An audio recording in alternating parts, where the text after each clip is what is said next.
Good evening and welcome to Movement, a celebration honoring Dr. Martin Luther King Jr. Dr. King loved the arts and he supported the arts, and artists helped to fund his movement for social change. As a young man, King played piano, he sang in his mother's church choir and in his college glee club. On Saturdays, he'd listen to broadcasts of the Metropolitan Opera on the radio. Dr. King's friends included Harry Belafonte and Mahalia Jackson, and they would give concerts to raise money for the movement.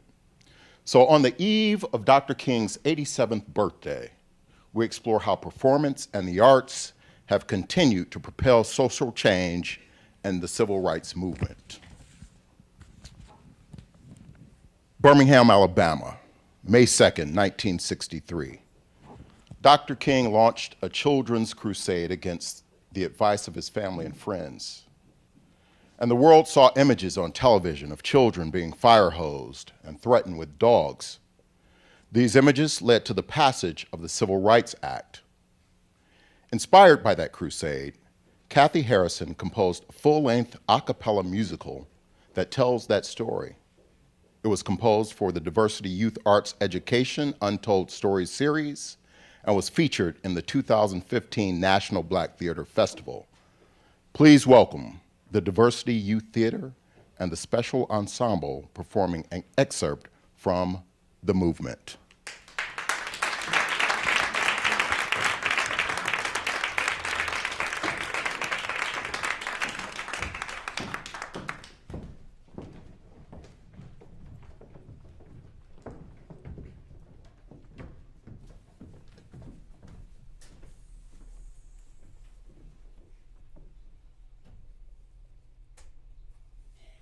This is our story, African American story.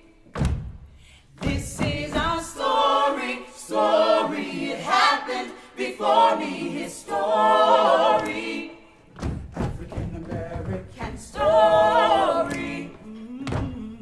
This is our story, African American story. Oh, this is our story, it happened before me, his story, African American story.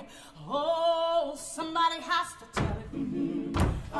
Tell it like it is. We're gonna tell it.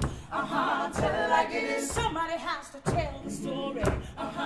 So we're gonna tell it.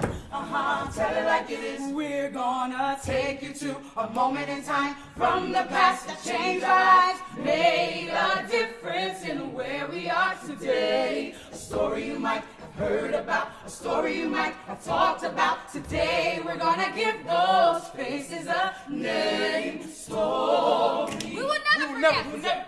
This is our story. We will always remember our story. Leaders, Dr. Martin Luther King, Angela Davis, Thurgood Marshall, Medgar Evers, Ruby Bridges, sacrifice, all of the sit-ins, all of the marches, all of the busboy, all of the protests. A story we're not in vain. Somebody has to tell. Tell it like it is. We are gonna tell. Tell it like it is. Somebody ought to tell. Tell it like it is. We are gonna tell. Tell it like it is. A story. we will never forget Ruby Bridges, one of the first African American girls to go to an all-white school. I was scared, I was afraid, but I had to have courage, and I did, so that kids could have a fair education today. Oh, somebody has to tell it. Tell it like it is. So we're gonna tell it. Tell it like it is. Somebody has to tell it. Oh yeah. Tell it like it So is. we're gonna tell it. Tell it like it is. A story. We will never forget Dr. Ralph Abernathy. Who was he? He was Dr. Martin Luther King's right-hand man during the Civil Rights Movement. You know, the one where Rosa Parks refused to give up her seat? He said, bring your mace, bring your tear gas, bring your National Guard, bring your people, but let the record show we will not turn around. Story. It's important that we learn our stories, share our stories, give our stories. It's important that we learn our stories, share our stories, give our stories. African American story. Oh, somebody has to tell. Tell it like it is. We're gonna tell it. Tell it like it is. Somebody ought to tell. Tell it like it is. Yeah, we're gonna tell. Tell it like it is. A story. We will never forget Rosa Parks. This is a story. My only concern was getting home after a hard day's work. I'm tired of being treated like a second-class citizen. Each person must live their lives as a model for others. Memories of our works and of our deeds will continue in others. Oh, somebody has to tell it. So we're gonna tell it. Tell it like it is. Somebody has to tell it. So we're gonna tell it. Tell it like it is. A story. We will never forget Dr. Martin Luther King Jr.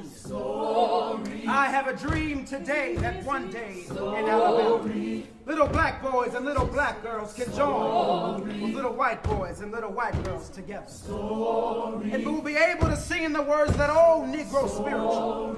Free at last, free at last. Thank God Almighty, we're free at last. Oh, somebody has to tell it. So we're to tell it. Yeah, somebody has to tell the story. So we're gonna tell it. Tell it like it is. We're gonna take you to a moment in time from the past that changed our lives, made a difference in where we are today. A story you might have heard about, a story you might have talked about. Today we're gonna give those faces a name.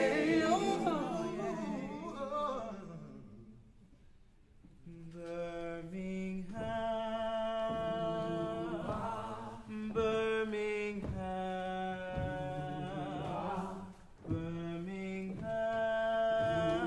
1963.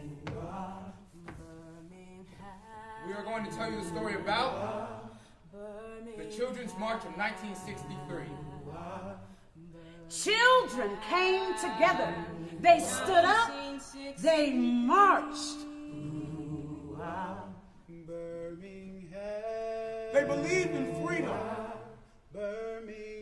They believed in equal rights. They lived in Birmingham, Alabama. Birmingham, Alabama, 1963. A time of segregation. A time of separation. A time where skin color determined where you could go. Skin color determined where you could sit. Skin color determined where you could eat. Birmingham. This is the life of the adults and children of Birmingham, Alabama. In 1963. Birmingham. DJ Shelley Stewart was a radio disc jockey that everybody loved. When I say everybody, I mean all us teens. Even the white kids in Birmingham loved DJ Shelley. When you turn into the WNYC and heard him say, great, boobly woobly. All right, boys and girls. All right, boys and girls. It's that time again. It's that time again. Are you ready? Let's make some noise. Woo!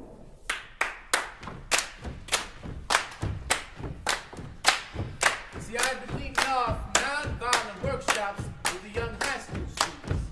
Now, first, the adults were confusing the kids, but I reminded them that a large part of the resistance had been the young college students. These teens were no different. If we trained them, they could be a large part of moving the movement forward. See, James Bevel taught us that it was important for us to do something now. Right now. Oh, now. Right now. Oh, now. Right now. I was a cheerleader in that march. That day, Birmingham, 1963. I was a beauty pageant queen, and I marched that day in May of 1963. I was a football football player, and I marched that day in 1963. I was just a nerd, and I marched that day in May of 1963. James Bevel trained us in nonviolent peace protest tactics. We learned how to resist if under verbal attack and use our songs. Move, girl. Who do you think you are? We shall not be moved. You don't belong here, boy. We're gonna let nobody turn me around, turn me around, turn me around. Move, girl. Get out of here. Move. Move, boy. Go back to where you belong. Move, girl. You better go back to where you came from. Oh, to God done change his head. Oh, to God done change his head. See, I was just a singer, and even I was a part of the movement. Oh, now.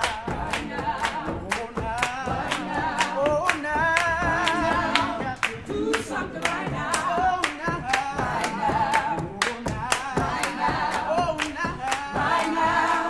Do something right now.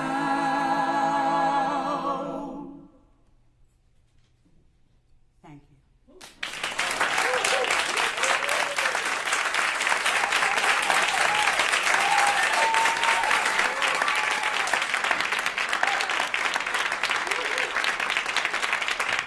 Andrew Binger, Nigel Williams, Marcus Bennett, Janae Walker, Ramika McCargo, Nia Harris, Kamani Carson, Craig McCargo, Donovan Jones, Robert Johnson, Clifford Holmes, Candace Anderson. Let's give them all a hand.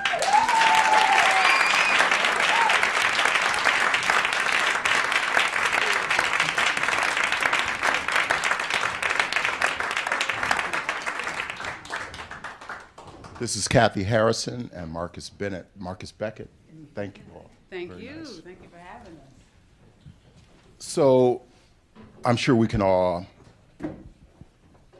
lay testament to 2015 being another year of protests. Yes. And as I sat there and listened, what you all talked about was just as important today as it was back in 1963. Mm-hmm. Where did you find these young people? Well, they seem to find me, to be honest with you. Again, it's Diversity Youth Theater. The program has been in operation out of Newark now since 2006. And this year, we have the fortune of merging with another youth company right out of Newark Symphony Hall. They initiated there, and that's the Special Ensemble. So what you saw today was Diversity Youth Theater and the Special Ensemble. And they find us. Miss Candace is out here. She's the director. She can come up. She's the director, actually, for the Special Ensemble. Mm-hmm.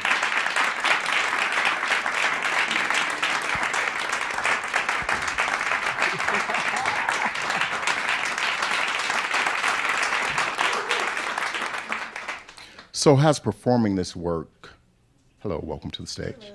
So has performing this work changed the way you all feel about social activism, the way you view the news that you see today, the way you view history? How has performing this work affected you as a young man? I know one of the big things for each and every one of us in regards to this piece was making sure that we were first educated. Because for a lot of us, like a lot of you, we didn't know the story. And so on top of the entertainment portion of a musical, there's also the educational side of the coin, which we had to do our own research. And we went to workshops actually watching films of segregated sit-ins, of things like that, and making sure that we knew the history, we knew where it was from, and so that we could ground ourselves in that to deliver something that wasn't entertainment, but it really was about informing you about stuff that we go through, and then having the parallel of it happening right now. That's the other side for us. Is like we're right in the middle of a new era of civil rights and protesting, and so then it's inspiring for us, obviously as young people of color, to make sure that we can have our voice stamped and make sure, oh, these people have done it before. It's not new. It's not foreign. Making sure that we have a stamp on that. And I want to say that's one of the, yes, I'm sorry. that was one of the motivations that I had actually for bringing the piece back. We had originally started doing this piece in 2009. And when I came across the story, we have an Untold Story series, Diversity Youth Theater, in which we go throughout the schools, you know, making sure that we highlight stories that are not as known in history. And when I came across the story, I couldn't believe that I myself had not heard of the story, yet I'd seen the pictures, yet I'd known, you know, that information, but I did not know of the details, that it was a strategic movement that was a peace protest movement. And I think that's what's relevant about bringing it back, is that in doing the workshops, you know, there's a lot of violence around protesting, but the reality of the matter is they were training the young people to protest peacefully. And what ended up happening was violence, but that is, they were training them not to respond. And that's the side of the story that we do not know, and that's what the musical does demonstrate and show. Mm-hmm.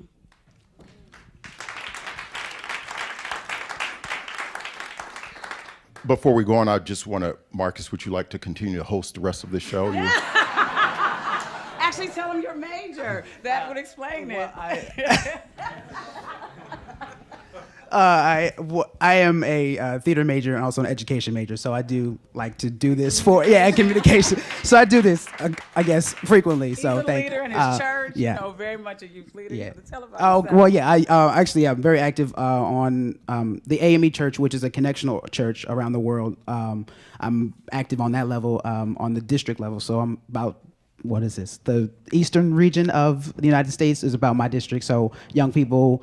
About 2,000 young people. I'm the vice president of that, so I do make sure that I take an interest in young people, so thank you. Okay. Candace Anderson also joins us on stage. Is there anything you'd like to add to this conversation, Candace, before we move on? I'd just like to thank Kathy for inviting my young people to be a part of it. They are very excited, and being that some of them are in the thick of what's the experience that has happened in 1963, but also in the thick of it 2016, it's very helpful for us. I'm one of the singers is my son, as well as we have parents here also to help them ground and get their mind, wrap their minds around how to respond and tap into the resilience that they have within, that is in their DNA, I want to say. Yeah. So thank you, and I pray that everybody really enjoyed and really think about it and go and do some research. If you were never informed about it, go back and find out. Or come see the Movement Musical at www.themovementmusical.com. Another hand for the Diversity Youth Theater and Special Ensemble.